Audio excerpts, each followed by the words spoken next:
উপজেলা নির্বাচনকে ঘিরে নির্বাচনী আচরণবিধি লঙ্ঘনের অভিযোগ এনে নির্বাচন কমিশনের শোকজের জবাবে ত্রাণ ও দুর্যোগ প্রতিমন্ত্রী মোহাম্মদ মুহিবুর রহমান এমপি দুঃখ প্রকাশ করেছেন বলে জানিয়েছেন আইনজীবী সৈয়দ সাইদুল হক সুমন। বিকেলে আগারগাঁওয়ের নির্বাচন ভবনে ইসির শোকজের জবাব দিতে যান প্রতিমন্ত্রী। এ সময় আইনজীবী সৈয়দ সাইদুল হক সুমন তার সঙ্গে ছিলেন। গত ৩১ মে আচরণবিধি লঙ্ঘনের অভিযোগে প্রতিমন্ত্রীকে শোকজ নোটিশ পাঠায় ইসি।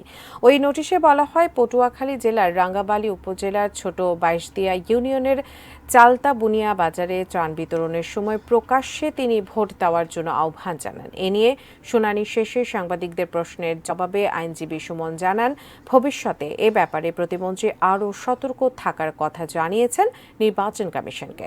বলছেন যে কোনো কারণে আমার জানার বাইরে এরকম কোনো কারণেও যদি কোনো আইন আপনাদের ভঙ্গ হয়ে থাকে তো এটার জন্য আমি দুঃখ প্রকাশ করতেছি এবং ভবিষ্যতে আমরা আরও সতর্ক থাকব। অপরাধ অ্যাডমিট করে কিন্তু ক্ষমার বিষয় না। আমার যে অপরাধ যেটা আমার বিরুদ্ধে আনা হয়েছে এটা আমার বিষয়টা অ্যাডমিশনের না।